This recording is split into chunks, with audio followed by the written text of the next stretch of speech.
আসসালামু আলাইকুম রহমতুল্লাহি ওবরকাতুহু। সম্মানিত দর্শক, ত্রয়োদশ জাতীয় সংসদ নির্বাচন নিয়ে রীতিমতো লঙ্কাকাণ্ড ঘটছে। ভোটের জোয়ার একবার পশ্চিম দিকে যায়, তো একটু পরে আবার পূর্ব দিকে চলে যায়। ভোটের সম্ভাবনা হবে, এটা একেবারে পারদের সর্বোচ্চ স্তরে, অর্থাৎ 100%। এই ভোট না হওয়ার কোনো সম্ভাবনা নাই, এটা সকালে এক গ্রুপ মনে করছে, আবার বিকেলবেলা রাজ্যের সব হতাশে এসে বলছে, না রে ভাই, নির্বাচন হবে না।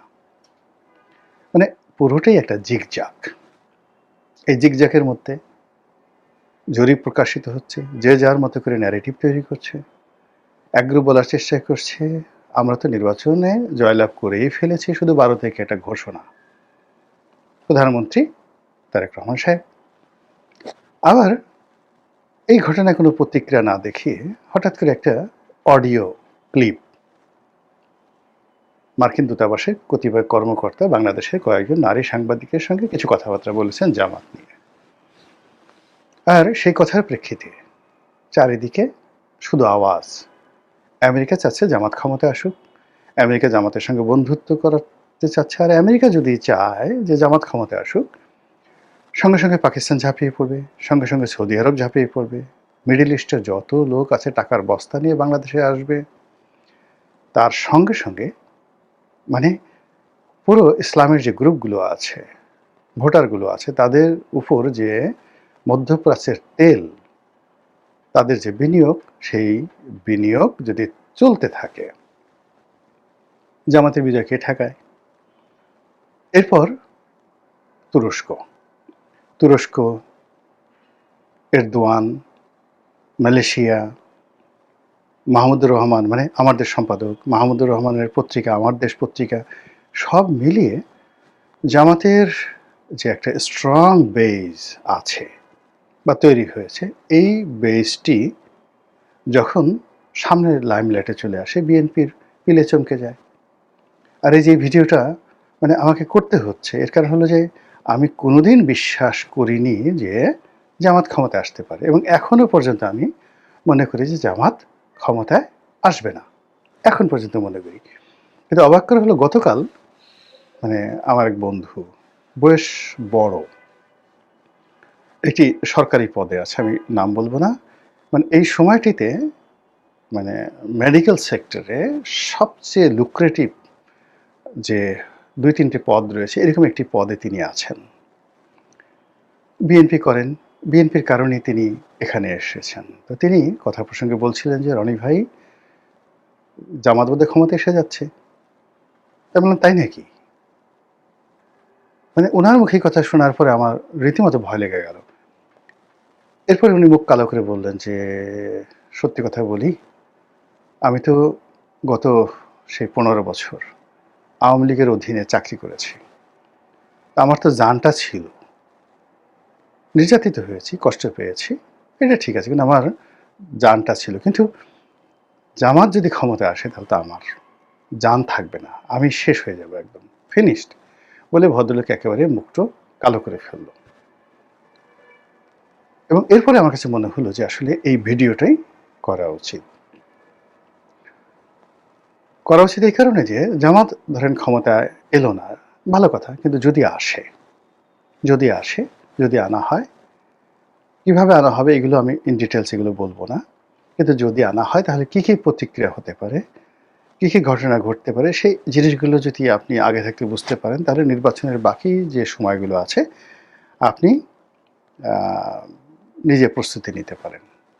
আমাদের দেশে হলো কি, প্রথম ঘটনা হলো যে মানুষের যখন আবেগ উঠে কোনো একটা বিষয়ে, তখন আর মানুষ পিছনে ফিরে তাকায় না।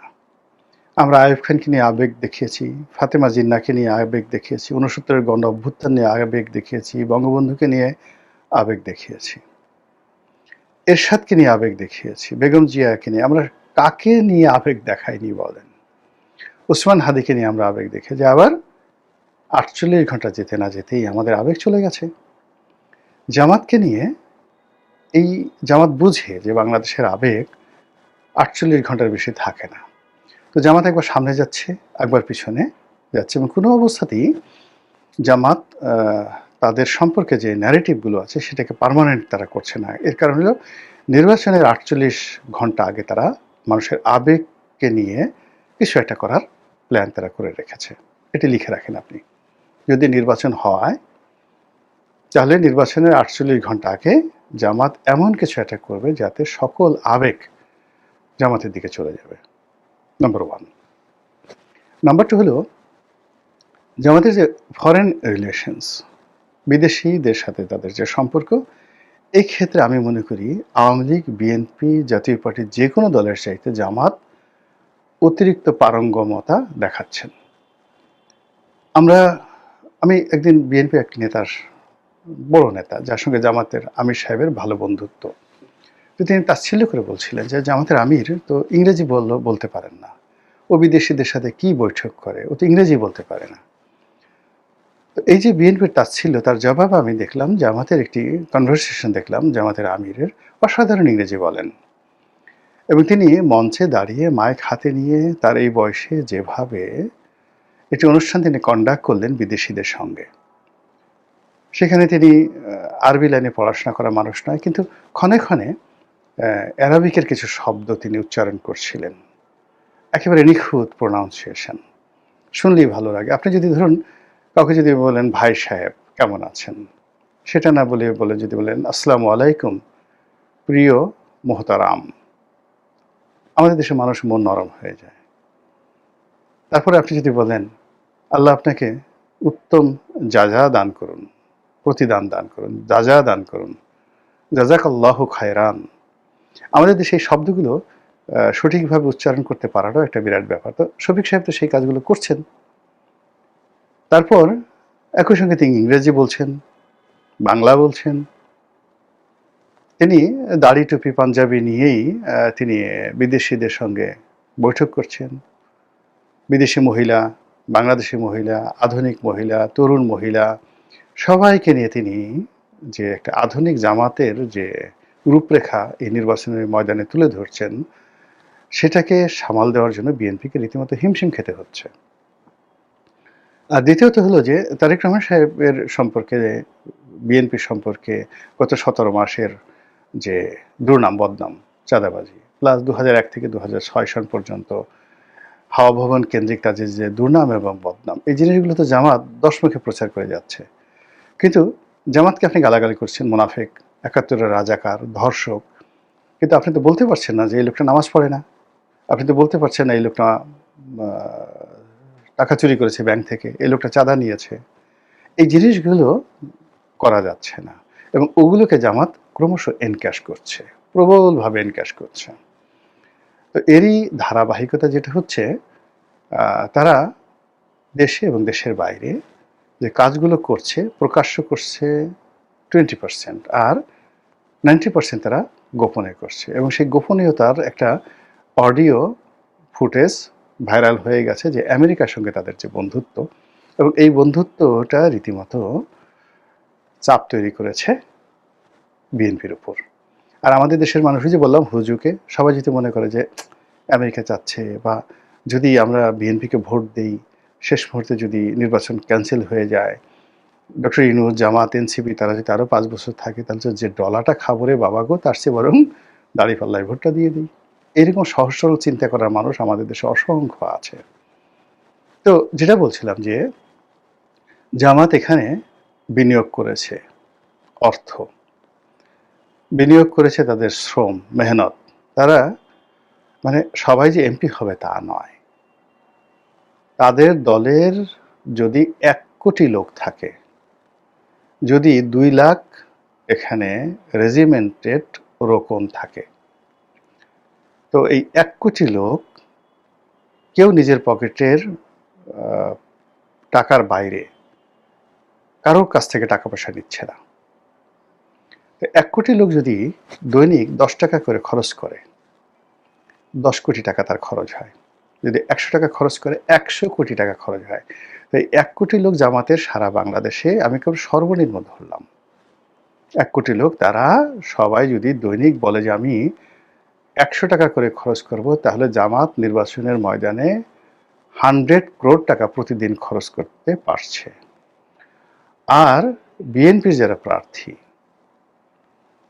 তাদেরকে যদি এই ৩০০ জন বিএনপির প্রার্থী নয়, এরা কত এখন কত ধরেন 300 ধরেন বিএনপির প্রার্থী, তো 300 বিএনপির প্রার্থীকে যদি ১০০ কোটি টাকা খরচ করতে হয় প্রতিদিন জামাতের মতন করে, তাহলে এই ৩০০ প্রার্থীকে কত টাকা খরচ করতে হবে? এর কারণে বিএনপির কর্মীরা তো জামাতের কর্মীর মতো ১০০ টাকা দিচ্ছে না,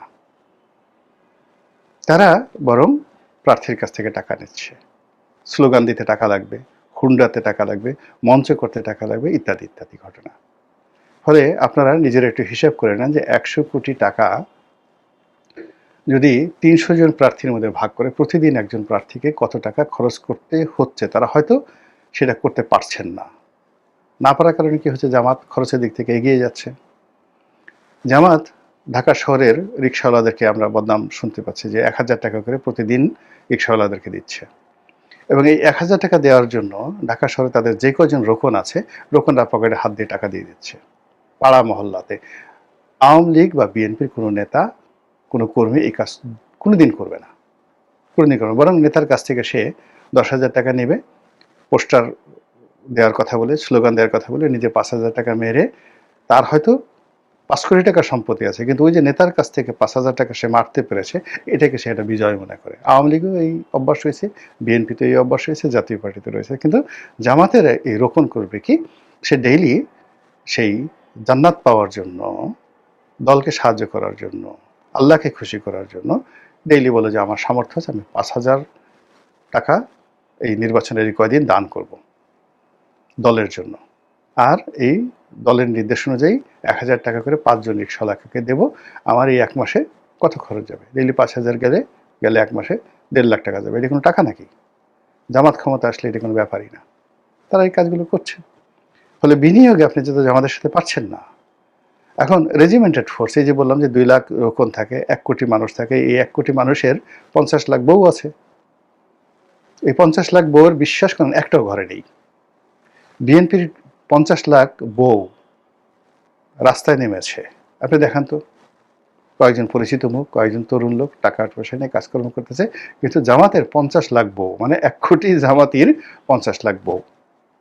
আর যদি ১ কোটি জামাতের মধ্যে যারা বিয়ে করছে ধরেন ৫০ লাখ, তাহলে ধরেন ২৫ লাখ বউ, ২৫ লাখ বউ রাস্তায় নেমে গেছে বোরকা একটা পরে, দলে দলে সারা বাংলাদেশে। কিভাবে সামাল দেবেন? ফলে আবেগ, বাংলাদেশের মানুষের যে আবেগ, এটাকে বললাম না যে এটাকে টান দিয়ে নিয়ে গিয়ে ৪৮ ঘন্টার সময় একটা মেলা করে ফেলতে পারে। তো সেক্ষেত্রে কি হবে? এবং এটা আমরা মানে বিএনপির যারা লোকজন রয়েছেন তারা বুঝতেছি না, আমরা যারা আওয়ামী লীগের লোকজন আছি কল্পনাই করতে পারছি না। ভারত কল্পনাই করতে পারছে না, কিন্তু আমেরিকা এ তো মানে সাহেবের জাত, তারা ঠিকই ক্যালকুলেশন করে ফেলেছে।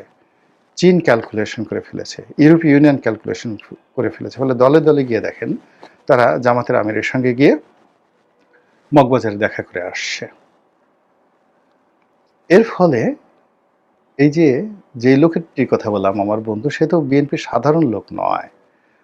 মানে এই সময়টিতে যদি একদম এক্সট্রিম পর্যায়ে বিএনপির ৫০ জন লোক রাষ্ট্রীয় পদ পদবিতে লাভবান হয়ে থাকে, তার মধ্যে তিনি একজন। আর তিনি যে সেক্টরে আছেন সেই সেক্টর ২-৩ জনের মধ্যে তিনি একজন। তার মধ্যে জামাতের বয় ঢুকে গেছে। এটা স্বাভাবিক বিষয় নয়, অস্বাভাবিক একটি বিষয়। এবং এটা লিখে রাখেন, যদি জামাত জয়লাভ করে, জামাত সাস্টেন করবে। জামাত জয়লাভ করলে, বিএনপি যদি জয়লাভ করে, সেখানে তার সরকার টিকিয়ে রাখতে হলে তার সমস্যা হবে। কিন্তু জামাত যদি ক্ষমতায় আসে, ১ মিনিটের মধ্যে সে ভারতের সঙ্গে এবং ১ মিনিটের মধ্যে সে আওয়ামী লীগের সঙ্গে সাস্টেন করে ফেলবে, সম্পর্ক করে ফেলবে।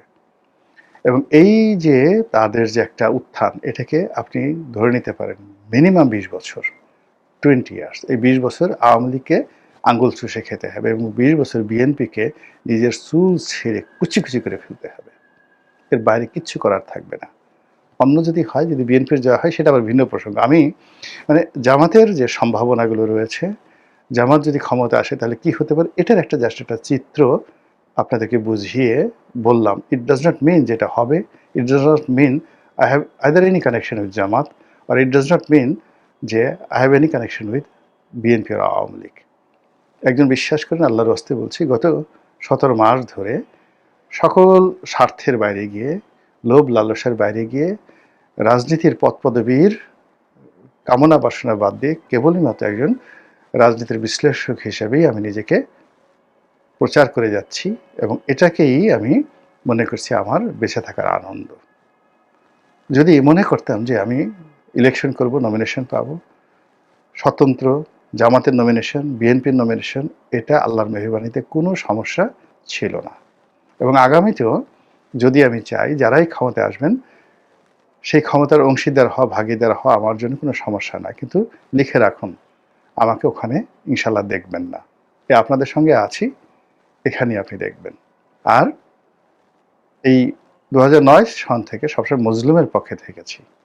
যারাই মজলুম হয়েছে তাদের সঙ্গে থেকেছি। যারা ক্ষমতা পেয়েছে, ক্ষমতার চেয়ার পেয়েছে, তাদেরকে আমার বাসায় দাওয়াতও দেয়নি। আর তারা আমাকে তাদের বাসায় দাওয়াত দিবে, আলহামদুলিল্লাহ এখনো পর্যন্ত সেই সাহস আমাদের রাজনৈতিক অঙ্গনে হয়নি কারো, যে আমাকে বলবে আসেন আমার বাসায় আজকে রাতে খাবেন বা আপনাকে আসতে হবে, ইউ হ্যাভ টু কাম। এই কথা বলার মতো অবস্থা বাংলাদেশে প্রশাসনে, রাজনীতিতে আশা করি কারোর নেই। আর আমার ভিতরে ওই রুচি নাই যে যে কোনো একজন মানুষকে বাসায় দাওয়াত করে তাকে খাইয়ে তার সাথে একটা ছবি তুলে আমি খুব আনন্দিত হব, সেই অবস্থা নাই। আমি খুব সাধারণ মানুষ। ওই যে গ্রিক দার্শনিক মেগাস্থিনিস, সম্ভবত মেগাস্থিনিস অথবা অন্য কোনো একটা নাম হতে পারে, তিনি রাস্তায় থাকতেন, দর্শন চর্চা করতেন। তো আলেকজান্ডার তার নাম শুনলেন, তো আলেকজান্ডার তাকে খবর দিলেন। তিনি গেলেন না, যে আমার কাছে তো, তার কাছে আমার কোনো কাজ নেই, আমি কেন যাব। রাজা বাদশাহ খুব রাগ হয়ে গেলেন, আমির উমরা রাগ হয়ে গেলেন, সম্রাটরা রাগ হয়ে গেলেন, কেননা আলেকজান্ডার তো ছিলেন বাদশাদের বাদশাহ। তো সেই দার্শনিক কে সবাই ধরে আনতে চাইলো, মেরে ফেলতে চাইলো। আলেকজান্ডার বললেন যে না, তিনি তো ঠিকই বলেছেন, আমার কাছে তো তার কোনো কাজ নেই, তো তিনি কেন আসবেন। তো আলেকজান্ডার গেলেন যে আমি দেখা করতে যাব। তিনি আলেকজান্ডারের দিকে তাকালেনই না। আলেকজান্ডার খুব জিজ্ঞাসা করলেন যে জনাব, আমি অমুক অমুক, আপনার জন্য আমি কি করতে পারি। তিনি বললেন যে একটু সরে দাঁড়ান, আমি সকালের আলো পোহাচ্ছি, সূর্যের আলো, আপনার ছায়া আমার উপর পড়েছে, আমি শীত অনুভব করছি। আপনি সরে দাঁড়ালে আমি একটু সূর্যের আলোটা পাই, এটা থেকে আপনি আমাকে বঞ্চিত করবেন না। এর কারণ হলো সূর্যের আলো দেওয়ার মতো ক্ষমতা আপনার নেই। এই এতটুকুই আপনার প্রতি নিবেদন, বিনয়ের সঙ্গে। আপনি বুঝতে পারেন, আজ থেকে 2500 বছর আগে একজন জ্ঞানী, পৃথিবীর সবচেয়ে বড় সম্রাট, তার সাথে এই আচরণ করেছেন। আমার সবসময় মনে হয়েছে যে আমি ওইরকম হব, নির্লোভ একজন মানুষ হব, ক্ষমতার কাছাকাছি যাব না। আমার সঙ্গে বিশ্বাস করেন তারেক রহমান সাহেবের, বেগম জিয়ার, এরশাদ সাহেবের, তারপরে শেখ হাসিনা থেকে শুরু করে, মানে আমি তো 86 সন থেকে এই পর্যন্ত সকল রাজা বাদশার সঙ্গে এক টেবিলে বসার সুযোগ হয়েছে, ঘনিষ্ঠ হওয়ার সুযোগ হয়েছে। কারোর সঙ্গে আমার একটা ছবি নেই, তুলিনি, কোনোদিন কোনো ছবি তুলিনি, আছে কিনা জানিও না। তো এরকম একজন মানুষ। আপনারা অনেকে, যে কেউ হয়তো দালাল বলবেন, কেউ হয়তো পদলোভী বলবেন, কেউ হয়তো পোল্ট্রিবাজ বলবেন, সেটা আপনারা বলতে পারেন আপনাদের মতো, কিন্তু আমি এরকমই আর কি, এভাবে বলে যাচ্ছি। যারা ভালো লাগে শুনবেন, আর যারা ভালো লাগে না তারা শুনবেন না, গালাগালি করবেন। আল্লাহ আমাদের সবাইকে হেদায়েত দান করুন এবং হেফাজত করুন। আসসালামু আলাইকুম ওয়া রাহমাতুল্লাহি ওয়া বারাকাতুহু।